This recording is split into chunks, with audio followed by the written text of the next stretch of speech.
Bonjour, je me présente. Mon nom c'est David Benet. J'enseigne en Ontario, à Orléans, donc une communauté franco-ontarienne à Orléans. Ça fait à peu près 20 ans que je travaille avec des enfants. Ça fait 10 ans que je suis enseignant. J'ai commencé dans des camps de jour, un petit peu comme ce qui se passe en ce moment dans l'école. Puis ensuite, j'aimais ça travailler avec les enfants. Je suis devenu enseignant. En ce moment, j'enseigne en éducation physique. C'est ma première année à temps plein en éducation physique. Auparavant, j'enseignais beaucoup aux quatrième année, aux cinquième année, dans une classe titulaire.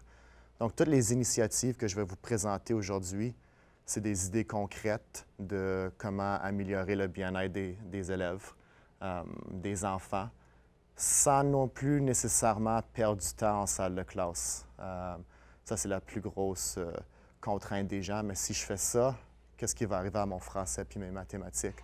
Donc, toutes les idées que j'ai mises en place à mon école, j'ai remarqué que ça n'a aucun lien, aucun impact négatif envers l'enseignement. Plutôt, en fait, ça l'aide. Donc, c'est juste vraiment des idées concrètes de choses que je vais vous présenter. Donc, j'enseigne depuis 2006. Je suis aussi un entraîneur personnel depuis 2006. J'ai entraîné le soccer aussi à un niveau provincial. Fait que l'activité physique, ça a toujours été mon bagage. Puis vous allez voir, mes premières idées sont en lien avec l'activité physique. Puis ça suit un petit peu mon cheminement personnel où que je pensais que l'activité physique, c'était la façon de s'autoréguler. Et aussitôt que j'ai commencé à vieillir et vivre d'autres choses, ce n'est qu'une façon de s'autoréguler. Donc c'est un gros morceau du casse-tête, mais c'est seulement un morceau. Je suis aussi l'ambassadeur pour Actifs pour la vie, qui est un organisme qui aide avec la littératie physique des enfants. Et je suis un ambassadeur pour la Fondation Momentum Jeunesse. Le vélo ici vient de la Fondation Momentum Jeunesse. Jean-François Proulx, qui est assis juste là, lui, c'est le président. Puis si jamais vous voulez parler du projet de vélo, venez me voir ou allez voir Jean-François. Je vais parler de bien-être, activité physique puis autorégulation. Lorsque j'utilise ces termes-là, ça, c'est les définitions que je prends. Donc, le bien-être, c'est l'état agréable résultant de la satisfaction des besoins du corps et du calme de l'esprit.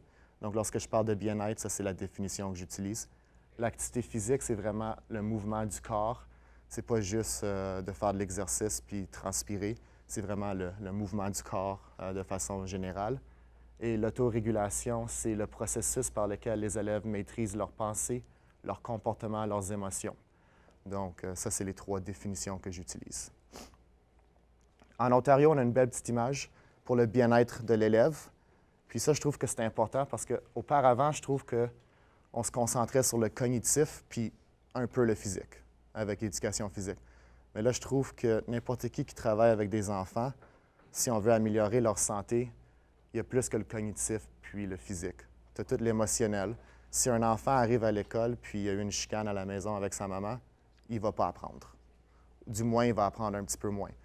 Fait que c'est vraiment à nous autres de travailler toutes les composantes du bien-être. Donc, ce n'est pas juste physique, ce n'est pas juste cognitif, mathématiques, français. C'est tout ça ensemble pour le bien-être. Puis la seconde qu'on pense, en tout cas, auparavant, avant que je commence à penser au bien-être des élèves, puis tu dis, moi, j'enseigne une matière, mais ça, c'est plus vraiment ce qui se passe de nos jours. Nos enfants ont tellement plus de besoins que juste d'apprendre une matière. Si on a des bons liens avec les enfants, on peut travailler ça, puis c'est définitif qu'ils vont apprendre plus de vous et de moi dans n'importe quel contexte, pas juste l'école, dans les contextes parascolaires aussi. Donc, si le lien est là, puis on travaille ça ensemble, c'est certain que l'enfant va apprendre puis va s'épanouir. Mon petit bébé, ce que je suis connu pour, c'est le projet de vélo. J'ai commencé un projet de vélo en 2012 à l'école Jeanne Sauvé. J'étais à une formation, j'étais assis pendant 8 heures. Le contenu de la formation était excellent, mais être assis 4 heures, puis après ça, prendre un dîner 1 heure, puis être assis un autre 4 heures, c'était comme, je ne sais pas comment que nos élèves font pour vraiment être assis aussi longtemps. Ils ont des super pouvoirs. Fait que moi, je me suis dit, si moi, je ne suis pas capable, comment est-ce qu'un enfant de 10 ans peut s'asseoir 8 heures? Donc, c'est là, l'idée est venue. Je suis allé voir mon directeur, j'enseigne à la 4e année. Je dis, je veux parcourir l'Ontario en vélo. Je veux un vélo en classe. Parce que c'était beau envoyer un élève boire de l'eau. On va boire de l'eau puis il revient. Il va prendre une petite marche. Mais à chaque fois qu'il va boire de l'eau ou prendre une petite marche dans le corridor, il manque 5 minutes de matière. Donc, comment trouver une façon de bouger en classe? Ça, c'était le but primordial du projet. Je suis allé voir mon directeur. J'ai dit, on veut traverser l'Ontario parce qu'en 4e année, le curriculum d'études sociales, c'était l'Ontario. On allait visiter des villes, des villages. Il a dit, oui, je t'achète un vélo, mais j'en achète 20 autres aussi pour toutes les classes. Fait que là, je suis allé au Walmart acheter comme 30 vélos. Les vélos de Walmart ne sont pas aussi bons qu'eux autres. Oui, ils coûtent plus cher, mais les vélos de Walmart, en tout cas, je suis allé comme au moins 8 fois vider des vélos au Walmart. Je connaissais l'horaire du gérant parce qu'il ne voulait plus me laisser échanger des vélos. Fait que je savais qu'il travaillait à une certaine heure, puis je savais que l'assistant gérant travaillait à une certaine heure. Puis si j'allais entre ces heures-là, je pouvais trouver quelqu'un qui allait échanger les vélos parce qu'ils brisaient souvent, malheureusement. Donc, ça, puis mon épouse, à l'époque, on avait un condo, puis j'étais mécanicien à temps partiel. J'avais des boîtes de vélos dans ma cuisine, dans mon salon. J'avais des outils partout. Je ne sais pas comment elle a fait pour vivre avec moi pendant 1 an, mais c'est ce que j'ai fait parce qu'on n'avait pas le temps comme enseignant de faire ça. C'était vraiment une passion, puis c'était quelque chose que je croyais à cœur beaucoup. Donc, après que j'ai parlé avec mon directeur, puis je dis ça ne fait pas de sens que je vais au Walmart à chaque 2 semaines parce qu'un vélo brise. Je pouvais en acheter 10, puis même avant les avoir utilisés, il y en avait 3 déjà de brisés. C'est là qu'on a fait une recherche. Ça a pris à peu près 2 ans avant que le vélo jaune apparaisse. Il n'y avait pas de vélo pour enfants. Il y avait des vélos de Good Life, il y avait des vélos pour les adultes, mais il n'y avait pas de vélo pour enfants. Ça m'a pris 10 pages de Google pour faire une recherche vélo pour enfants. Il y en avait en Chine un petit peu, mais ça coûtait comme aussi cher le faire envoyer ici. Fait que ça a pris un bon 2 ans avant qu'un vélo jaune comme ça arrive. Écoute, on avait un vélo de Walmart qu'il fallait apporter au conseil d'école. On avait mesuré la tige, on avait coupé le métal pour que ça fasse à l'enfant de maternelle jardin.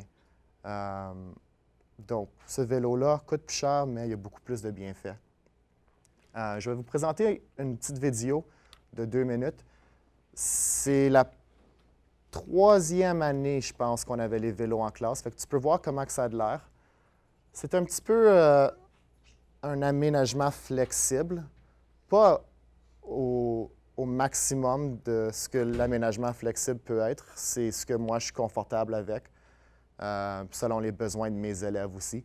Parce que l'aménagement flexible peut fonctionner très bien. Tout dépend de la relation que tu as avec tes élèves. Certains élèves fonctionnent super bien dans un aménagement flexible à comme 100 % où tous les élèves peuvent choisir leur place. Moi, j'ai décidé que ce que moi, j'étais confortable avec. C'est un terme en anglais qui s'appelle « flexible working ». C'est l'enfant a sa propre place, mini-leçon de 10 minutes, puis là, après ça, ils peuvent choisir leur place. Pendant que j'enseignais, les élèves pouvaient aussi utiliser les vélos. Fait que c'est comme c'est pas un aménagement flexible à 100 %, c'est juste un petit mélange. Donc, vous allez remarquer que...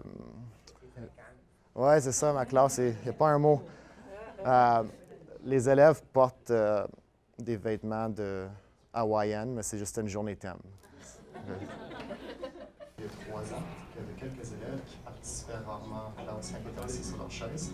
Et pendant les leçons, lorsqu'ils étaient sur les vélos, on voyait des élèves qui ne participaient jamais et on commençait à participer, ils posaient des questions et ils répondaient aux questions de l'enseignant. Donc, ça fait 3 ans, puis on voit des très grands changements. Pour inciter les élèves à bouger et à faire du vélo, les enseignants fixent aussi des objectifs sportifs. Tous les élèves de l'école tentent actuellement de traverser le Canada à vélo, un but qui plaît aux jeunes qui voient leur progression sur une carte. On a un objectif de se rendre d'un bout du Canada à l'autre avec toute l'école. Je pense que c'est 8613 km. Je pense que l'année passée, on a atteint notre but. Et cette année, on fait vraiment bien ça. On est rendu en Ottawa à 3189 km. Mais le vélo n'est pas la seule façon de faire bouger les enfants à l'école Jeanne Sauvé. Les classes sont aussi équipées de ballons d'exercice, par exemple, sur lesquels les enfants peuvent s'asseoir ou se tenir debout. Une autre forme d'activité physique qui optimise la concentration. Nous, c'est une façon d'aller chercher les jeunes, de les faire bouger. On veut faire des projets, tous les projets, on est ouvert aux projets de vélo, on a acheté plein des raquettes, on achète beaucoup de choses, on veut que nos jeunes soient actifs à l'école Jeanne Sauvé. Pour nous, c'est une priorité. C'est certain que si on avait les moyens, on aurait plus de vélos, plus de ballons aussi pour faire bouger les enfants. Je trouve qu'on a des enfants qui aiment bouger et je trouve aussi qu'ils peuvent bouger et apprendre en même temps. Donc je pense que ça a deux côtés positifs. Donc le plus de vélos, le mieux que c'est. Donc là, vous avez vu des élèves qui parlaient. On a un petit peu changé la façon qu'on fonctionnait. On a remarqué que lorsqu'un élève essaie de lire sur le vélo, il lit puis il pédale pas, ou il pédale puis il lit pas. Donc, on avait créé une capsule qui disait comment utiliser le vélo. Fait que quand tu as le besoin de bouger, tu prends une petite pause bougeotte, tu pédales 5 à 10 minutes sur le vélo, écoute quand même à la leçon, puis reviens t'asseoir puis travailler. Il y en a qui essaient quand même de lire en même temps, puis c'est pas moi qui décide s'il peut lire ou non. C'est vraiment l'enfant. Puis après ça, on a une conversation, puis on dit, écoute, est-ce que ça t'a-tu aidé à lire quand tu étais sur le vélo? S'il dit oui, tant mieux, continue. S'il dit non, bien là, OK, pédale 5 minutes, puis après ça, retourne à ta lecture. On a fait beaucoup les médias avec le projet de vélo. Probablement qu'on pourrait partager la diapositive avec vous autres, puis vous pouvez aller cliquer sur les différents liens. Ça, c'est combien de kilomètres qu'on a fait depuis 2012? On a parcouru 60 000 kilomètres en vélo. Comment est-ce qu'on calcule ça? On s'est dit que 5 minutes de vélo égale 1 kilomètre. Le kilométrage, ce n'est pas vraiment ça qui est important. Ça les motive. C'est vraiment l'autorégulation qui est important. Première année, on a parcouru tout le Canada en 135 jours. C'est un nouveau jouet assez fantastique. Tout le monde s'amuse, tout le monde veut l'utiliser. Année numéro 2, ça nous a pris 178 jours. Ce n'était plus un jouet, c'était plus intéressant. C'est là qu'on a établi l'aspect autorégulation. Vous allez voir que ça nous a pris 141 jours. Là, on a commencé à enseigner l'autorégulation. Au lieu de dire « va sur le vélo, tu l'as besoin », là, on parle d'autorégulation. Puis on a pris la définition du docteur Stuart Shanker qui dit que les élèves, on veut qu'ils apprennent à maîtriser leurs pensées, leurs comportements, leurs émotions pour revenir à un état calme. Une fois qu'ils sont dans un état calme, là, ils peuvent recommencer à apprendre. S'ils ne sont pas dans un état calme, ils ne pourront pas apprendre aussi mieux qu'ils pourraient. Donc, c'est un gros paragraphe, mais ce qui est en vert, c'est ce qu'on enseignait aux élèves. C'était les mots qu'on utilisait aux élèves. Tu veux redevenir calme. Essaie de maîtriser tes émotions. Comment est-ce que tu serais capable de faire ça? Qu'est-ce que tu as besoin pour faire ça? Et moi, j'ai rajouté un petit paragraphe en dessous. Un bon outil est celui qui permet à l'élève de se remettre au calme et de continuer son travail si l'outil n'améliore pas la concentration de l'élève ou brise la concentration d'un autre élève, ce n'est pas un outil approprié au moment. Donc, si le vélo, tu pédales puis ça dérange tout le monde, mais là, je disais à l'enfant, malheureusement, ce n'est pas un bon outil en ce moment. On avait les fameux fidget spinners. Si tu utilises ton fidget spinner, c'est une petite affaire que tu tiens puis ça tourne. Si ça te déconcentre, ce n'est pas un bon outil. Peut-être que c'est un bon outil pour la maison, mais en ce moment, quand tu essaies de lire avec ton fidget spinner puis ton livre, ça ne fonctionne pas. Fait que c'était toute une conversation. En ce moment, ce n'est pas un bon outil pour toi. Ou même ceux qui dessinent. Moi, j'avais mon règlement que si tu dessines pendant que j'enseigne, si tu réponds à mes questions puis tu participes quand même, tant mieux. Mais si je te pose une question, mais tu n'as pas écouté parce que tu dessinais, bien, en ce moment, ce n'est pas un bon outil pour toi. Puis, essaye demain. Peut-être que demain, c'est un bon outil pour toi. Des fois, courir, ça me fait du bien, puis le lendemain, courir ne me fait pas du bien. Ça, c'est tout le concept d'autorégulation.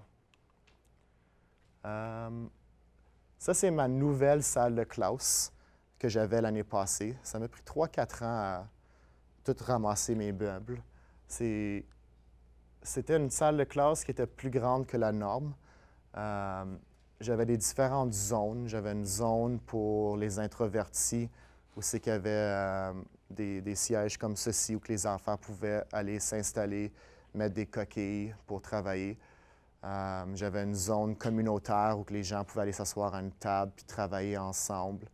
Donc, la meilleure façon de l'expliquer, ce serait juste de mettre la vidéo pour vous montrer à quoi ressemblait ma salle de classe. Donc, on avait une table en U pour faire des conférences quand je voulais faire des petits groupes. Je fonctionnais beaucoup avec des mini-leçons. J'ai remarqué que le plus que je parle en avant de la classe, le moins qu'ils écoutaient. Fait que j'aimais mieux faire 5-10 minutes, aller travailler. Puis là, quand je voyais que 3-4 élèves avaient la même question, mais là, on travaillait sur la table en U. Ça, c'est mon petit coin d'autorégulation. Le vélo est dans le milieu, j'ai les ballons. Je croyais beaucoup que les enfants devraient avoir leur propre place aussi. Rendus en 5e année, ils ont leur cartable, ils ont leur duotang. Puis je trouvais que c'était bien qu'ils aient leur pupitre. Donc, c'est pour ça que je voulais dire que c'est un flexible working. Ils ont quand même leur propre endroit. Il faut aussi penser aux introvertis qui ont besoin de leur propre espace des fois, que si tu les mets dans un chaos organisé comme 24 heures sur 24, ça nécessite beaucoup d'énergie.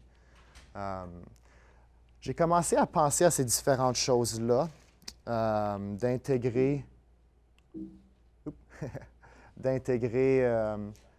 les différentes zones suite à une crise d'anxiété que j'ai eue. J'étais devant un groupe de personnes en train de faire ma présentation aux parents en septembre, puis j'ai eu une crise d'anxiété devant eux. C'était la deuxième chose la plus épeurante de ma vie. La première étant mon épouse qui a accouché. Chapeau aux femmes. C'était la deuxième chose la plus épeurante de ma vie, avoir une crise d'anxiété. Tu fais des présentations, c'était comme ma 10e présentation que je faisais, tout va toujours bien, puis là, paf, un moment donné, ça ne fonctionne plus. Puis je venais juste de courir mon dernier marathon, j'avais fait 2 marathons, j'ai fait 8 demi-marathons, des triathlons, j'étais en forme. Pour moi, l'activité physique, c'était l'autorégulation. J'étais en forme, puis j'ai eu ma crise d'anxiété, j'étais allé à l'hôpital. C'est là que j'ai réalisé qu'il me manquait des outils dans ma boîte d'outils. L'activité physique, c'est super, c'est fantastique, tout le monde devrait en faire, mais c'est pas juste ça. Il me manquait, comme j'étais en santé ici, mais j'étais pas nécessairement en santé en haut.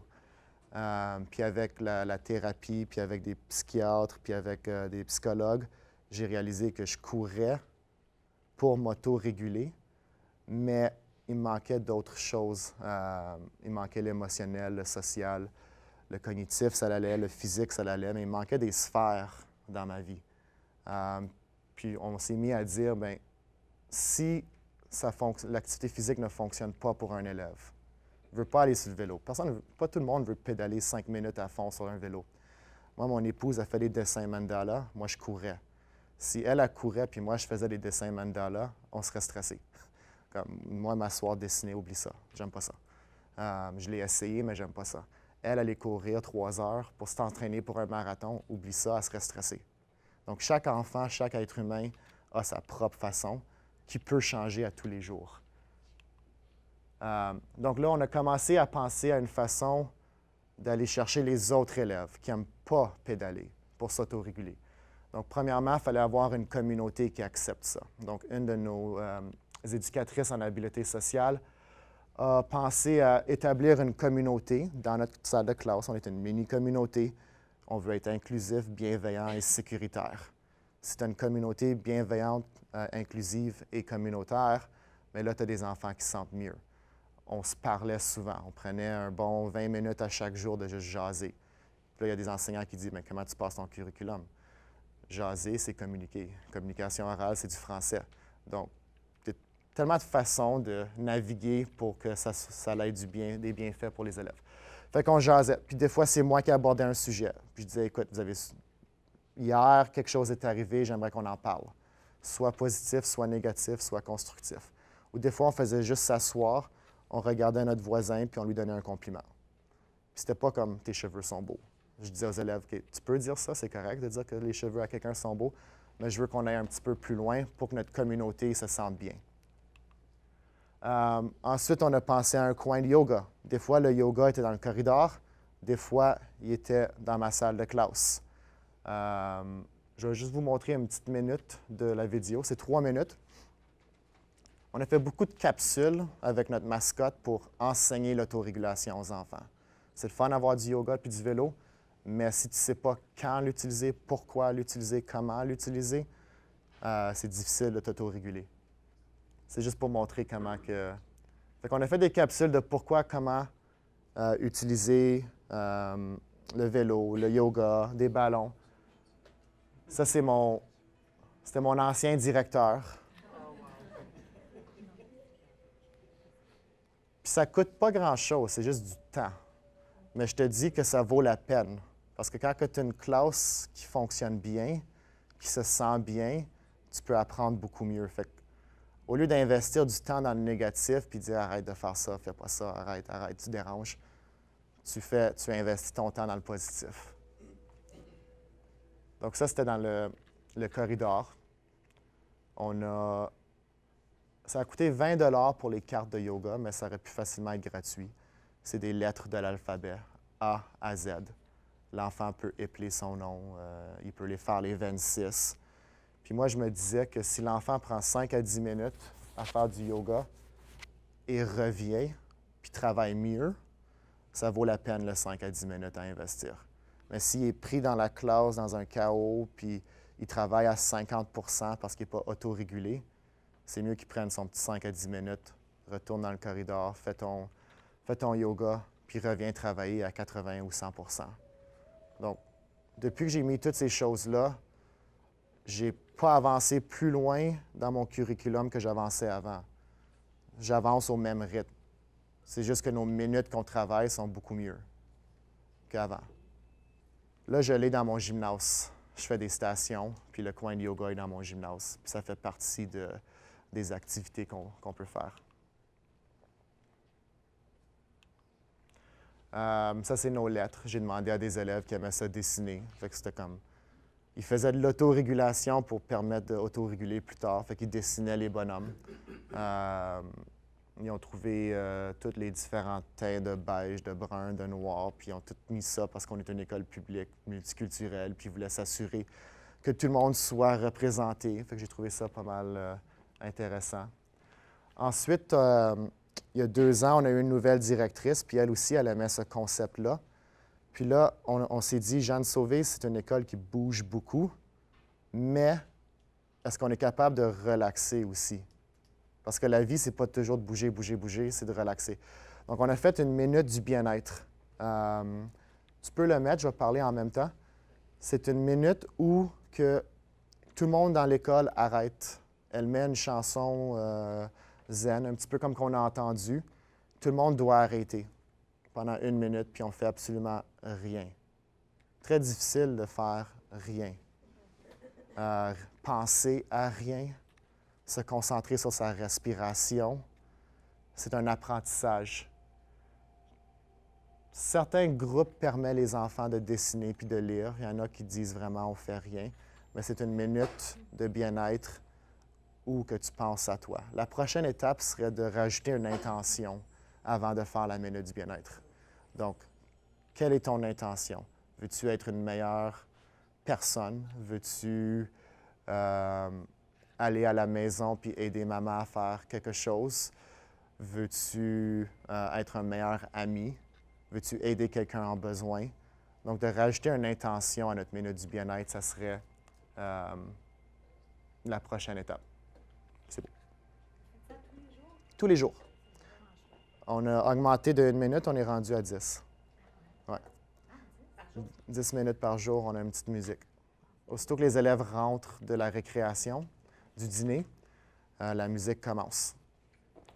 Moi, je trouve que ça dépend des groupes.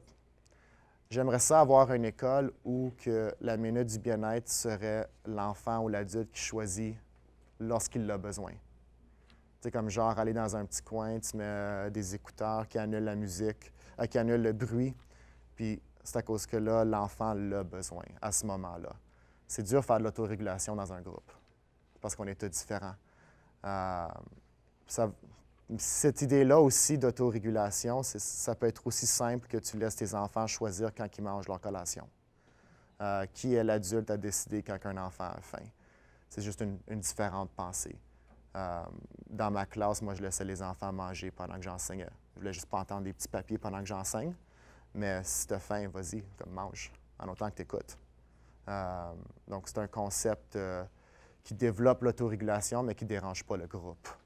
Parce que ça aussi, c'est important. Souvent, dernièrement, on est pensé sur l'individu, les besoins de l'individu, mais il ne faut jamais oublier les besoins du groupe non plus. Ça, c'est la réalité qu'on a quand on travaille avec des enfants. On ne peut pas avoir 20 soleils puis 20 nombris du monde. T'sais, on est un groupe, on est une communauté. Oui, on va combler tes besoins, mais il y a les besoins du groupe. Cette année, dans mes intramuraux, j'ai rajouté de la méditation. Pendant l'heure du dîner, au lieu d'aller jouer dehors, les élèves venaient. J'ai fermé les lumières, il y a des matelas. On a fait 10 minutes de méditation. Puis après les 10 minutes de méditation, j'ai demandé aux élèves, tu peux te coucher sur ton dos. Quand toi, tu es prêt, va jouer à l'extérieur. Il y en a qui ont resté là 40 minutes, juste sur leur dos. Je pense qu'il y en a même. À un moment donné, je filmais pour mettre ça sur Twitter. Puis quand que je faisais la tournée, puis je parlais, là, je suis revenu comme ça, puis j'ai vu qu'il y avait un enfant qui avait tombé endormi. J'étais comme, oh, OK, je vais aller le réveiller parce que les classes commencent dans 5 minutes. Donc, la méditation, les enfants adorent ça. On a eu 45 élèves qui sont venus. J'ai dû malheureusement sortir quelques élèves parce qu'ils dérangent trop. Puis j'ai dit, la méditation, ce n'est pas pour toi aujourd'hui. Tu n'es pas dans le trouble, ce n'est pas une conséquence, c'est juste que la récréation à l'extérieur, c'est mieux pour toi. Parce que je trouve ça malheureux que les écoles n'ont pas d'endroit calme. Comme, y a-t-il vraiment des endroits calmes dans une école? Si tu as besoin d'un 5 minutes de repos. Puis si votre école en a, tant mieux, bravo. J'ai fait à peu près 7-8 différentes écoles dans ma carrière. Puis une école, c'est vraiment, il y a beaucoup de bruit dans une école. Dehors, il y a du bruit, l'autobus, il y a du bruit, la salle de classe, il y a du bruit. Ça peut être difficile pour certains enfants puis certains adultes.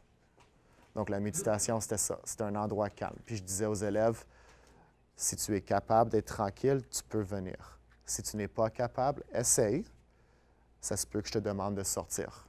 Pas parce que tu es dans le trouble, pas parce que je te chicane, juste que le besoin du groupe, c'est d'être calme.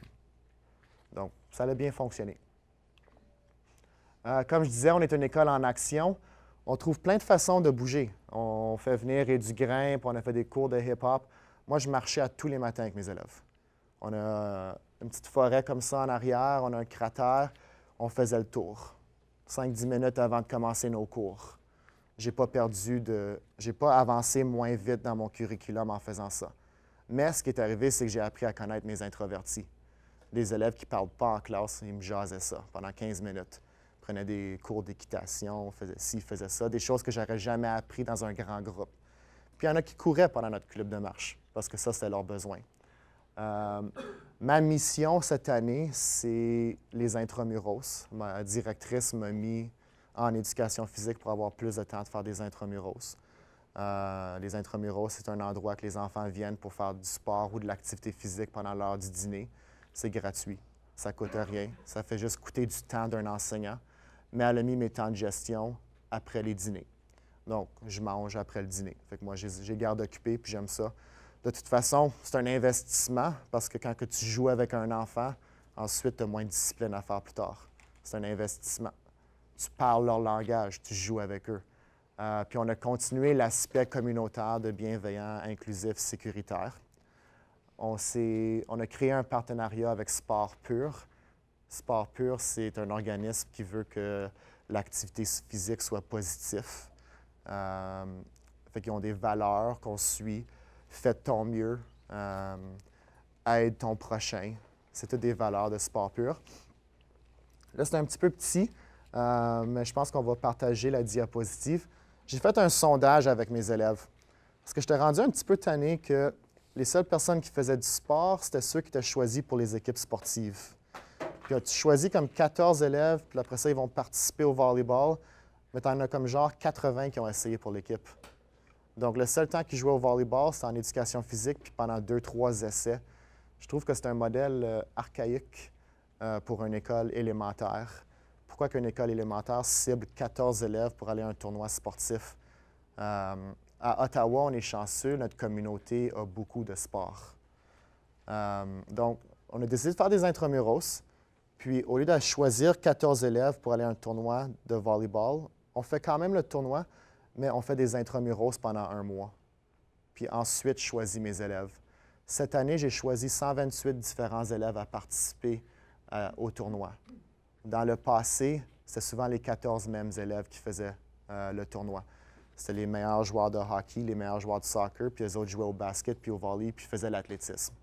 Mais si on prenait des enfants qui ne sont pas nécessairement les meilleurs au soccer, moi, mon équipe que j'ai faite de volleyball, j'ai pris 14 filles qui n'ont pas fait un tournoi de l'année. Ils n'avaient pas participé au soccer, puis ils n'avaient pas participé à la course de fond. J'ai 3 filles qui sont enregistrées dans la communauté pour aller jouer au volleyball ensuite. Ils n'étaient pas nécessairement les meilleurs. Mais si j'avais pris les meilleurs joueurs de soccer, les meilleurs joueurs de hockey, eux autres n'auraient pas réinvesti du temps dans le volleyball, dans la communauté, ils auraient retourné jouer au soccer puis au hockey. Fait que là, je me dis, bien, tant mieux, il y a 3 nouvelles personnes qui se sont inscrites dans des sports. Donc, j'ai fait un sondage avec eux. Quelles sont les activités que tu veux faire pendant les intramuros? Puis après ça, je suis allé voir chaque classe, puis j'ai dit, voici une liste d'activités que mes élèves ont choisies. Je veux savoir votre opinion. Tu peux voter oui autant de fois que tu veux. Fait que je nommais une activité, puis les élèves levaient leurs mains pour savoir, oui, je viendrais participer à ça. Quand on parle d'autorégulation puis de bien-être, c'est important d'avoir le choix des élèves. Le top 10 des activités que les élèves voulaient faire, on est à peu près 150. Il y a 120 élèves qui voudraient participer à une activité qui s'appelle Manhunt. Donc, Manhunt, c'est un jeu de tag. Il y a une personne de hit. Quand que tu te fais toucher, tu te joins à l'équipe. Puis après ça, tout le monde court après la dernière personne. J'avais couru 1,86 km dans une récréation de 15 minutes. Puis j'étais essoufflé. Puis je n'étais pas celui qui a couru le plus non plus.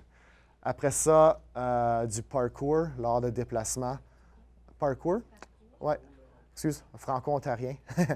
Du parcours. Et lors de déplacement, il y en avait 119 qui voulaient participer à ça.